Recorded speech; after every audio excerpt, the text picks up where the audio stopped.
Akhir-akhir ini kita disuguhkan dengan berita-berita tentang gebrakan Gubernur Jawa Barat, Deddy Mulyadi, tentang kebijakan-kebijakannya yang sangat berani, bahkan sering mendapat pertentangan baik itu dari Ormas, Komnas HAM, hingga Komnas Perlindungan Anak. Lantas bagaimana sepak terjang Deddy Mulyadi dalam kancah perpolitikannya di Indonesia? Simak baik-baik video ini. Deddy Mulyadi lahir pada 11 April 1971 di Kampung Sukadaya, Desa Sukasari, Kabupaten Subang, Provinsi Jawa Barat. Dia merupakan putra bungsu dari 9 bersaudara.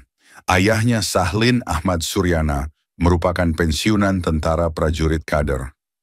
Ahmad Suryana pensiun di usia 28 tahun akibat sakit yang diderita sebagai dampak racun mata-mata kolonial. Ibunya, Karsiti yang tidak pernah mengenyam bangku sekolah, adalah aktivis Palang Merah Indonesia. Sejak kecil, Deddy tumbuh dalam suasana yang kental dengan nilai-nilai tradisi Sunda, yang kelak sangat memengaruhi cara pandangnya dalam membangun daerah dan menyusun kebijakan berbasis budaya lokal. Semasa remaja, dia sering terlibat membantu orang tuanya mengolah sawah, mencangkul, hingga tanam mundur padi. Deddy Mulyadi menempuh masa SD hingga SMA di kota kelahirannya, Subang. Karena tak ada biaya besar untuk masuk perguruan tinggi negeri, meski nama Deddy Mulyadi sudah dinyatakan lolos untuk berkuliah di Fakultas Hukum Universitas Padjadjaran di Bandung. Dengan kondisi ketidakcukupan biaya itu, Deddy akhirnya berkuliah di Sekolah Tinggi Ilmu Hukum Purnawarman di Kabupaten Purwakarta. Deddy Mulyadi terjun ke dunia politik dimulai ketika ia terpilih menjadi anggota DPRD Purwakarta pada periode 1999 sampai 2004 dan menjabat sebagai Ketua Komisi I. Akan tetapi pada tahun 2003, ia terpilih sebagai Wakil Bupati Purwakarta periode 2003 sampai 2008 berpasangan dengan Lili Hambali Hasan. Nama Deddy Mulyadi benar-benar mulai mencuat secara nasional ketika ia menjabat sebagai Bupati Purwakarta selama 2 periode, dari tahun 2008 hingga 2018. Di bawah kepemimpinannya, Purwakarta mengalami banyak perubahan, terutama dalam sektor kebudayaan dan pariwisata. Deddy dikenal sebagai sosok yang getol mengangkat kembali nilai-nilai budaya Sunda dalam pemerintahan, seperti dengan penggunaan ornamen khas Sunda di ruang publik, penguatan pendidikan karakter berbasis lokal. Deddy dikenal luas di media sosial karena aktif membagikan konten yang menyentuh sisi kemanusiaan dan kebudayaan, seperti membantu warga kurang mampu, memberikan edukasi tentang nilai-nilai tradisional, dan berdialog langsung dengan masyarakat kecil. Gayanya yang merakyat dan komunikatif membuatnya digemari berbagai kalangan, terutama masyarakat pedesaan.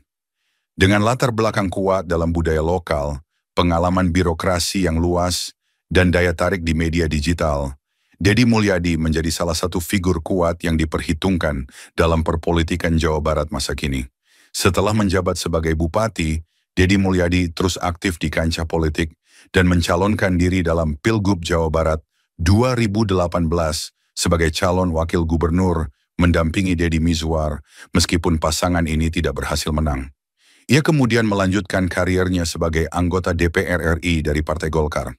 Namun pada 2023, ia memutuskan keluar dari Golkar dan bergabung dengan Partai Gerindra. Langkah ini diambil menjelang niatnya untuk maju sebagai calon Gubernur Jawa Barat dalam Pilgub 2024.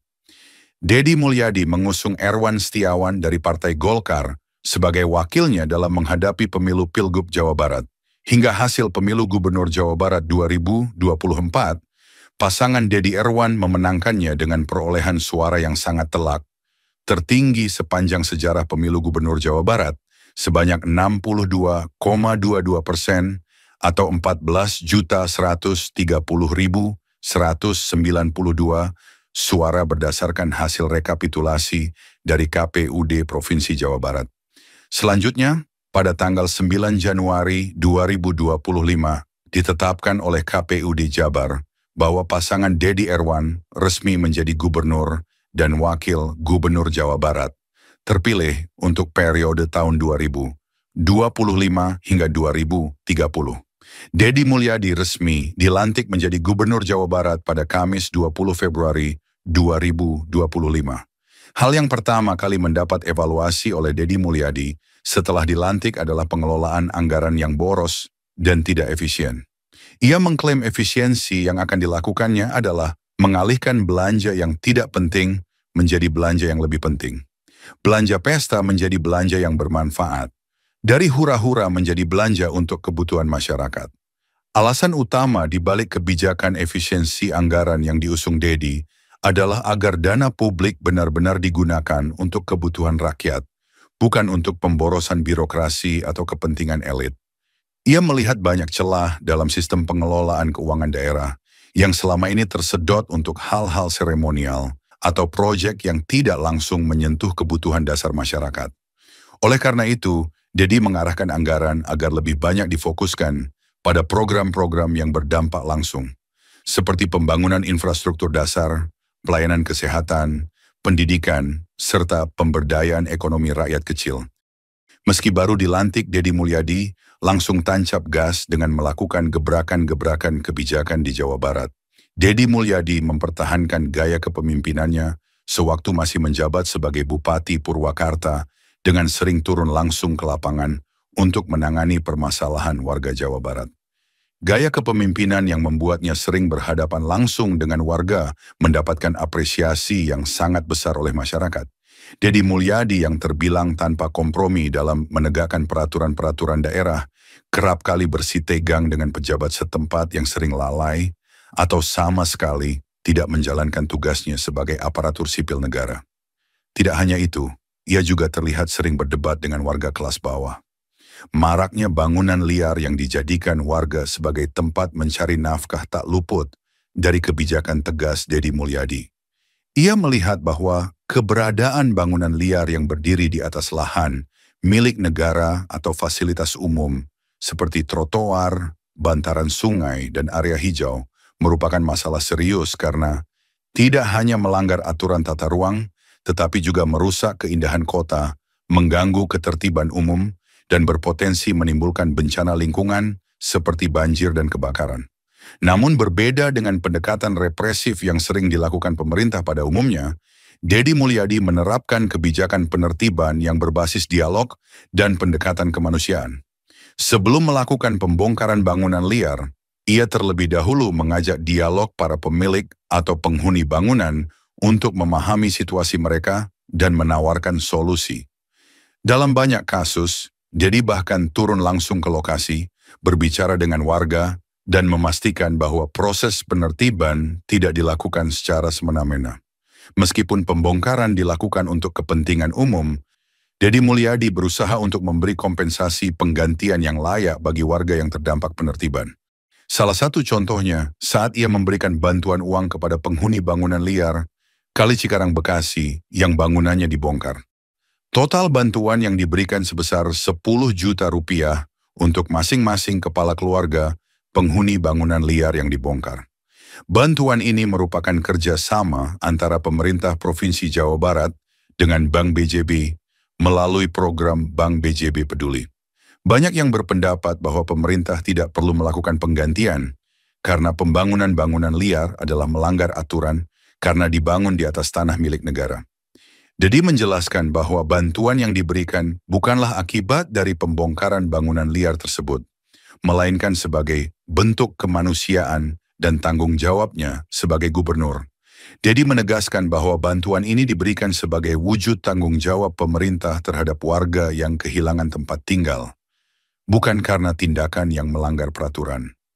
Selain itu, tingginya angka kriminalitas yang dilakukan oleh para remaja juga tak luput dari perhatian Dedi Mulyadi. Banyak para pelajar di Jawa Barat bergabung dengan geng motor yang sering meresahkan masyarakat.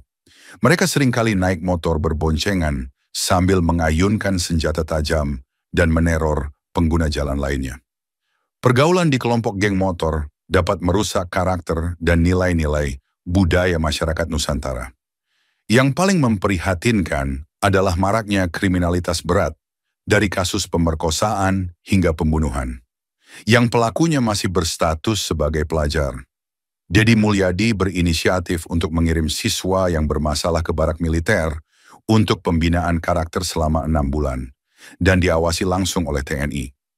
Dedi menjelaskan bahwa program pendidikan militer yang melibatkan TNI dan Polri ini dilakukan untuk memperkuat karakter bela negara pada siswa, khususnya mereka yang terseret dalam pergaulan bebas atau terindikasi melakukan tindakan kriminal. Adapun kriteria pelajar yang akan dikirim ke barak militer antara lain, anak yang berulang kali terlibat tawuran, terindikasi sebagai anggota geng motor, atau terlibat dalam bentuk kekerasan lainnya menjadi target utama.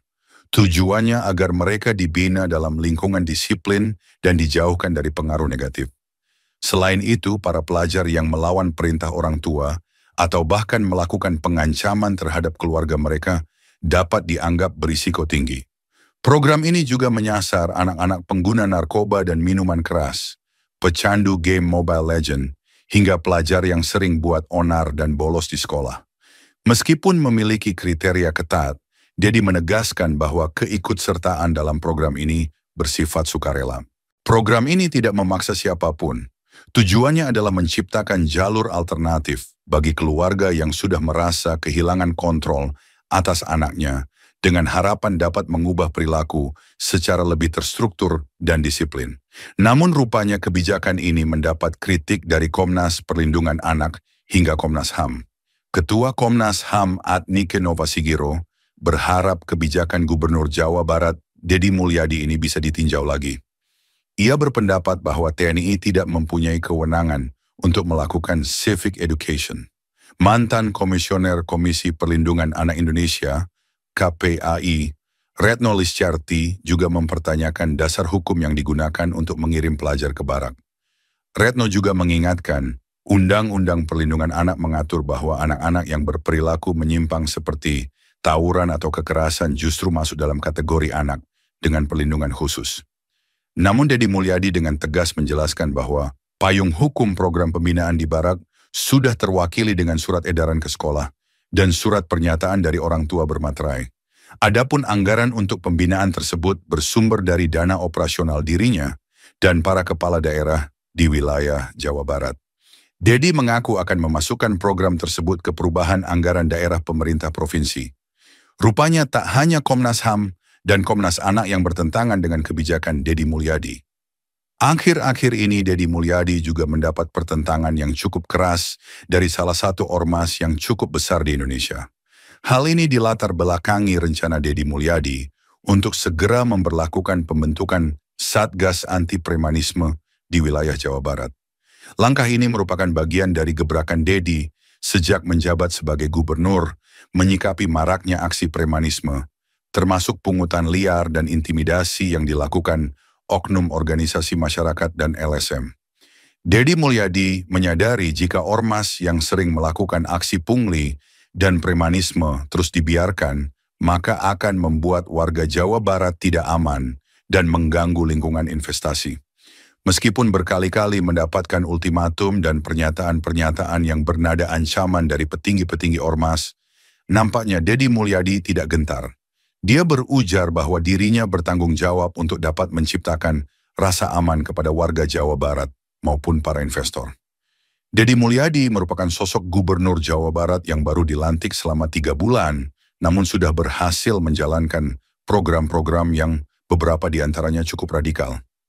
Di sosial media seringkali beberapa masyarakat dari provinsi lain membandingkan kinerja Dedi Mulyadi dengan gubernur di daerahnya yang masih belum terlihat sama sekali kinerjanya.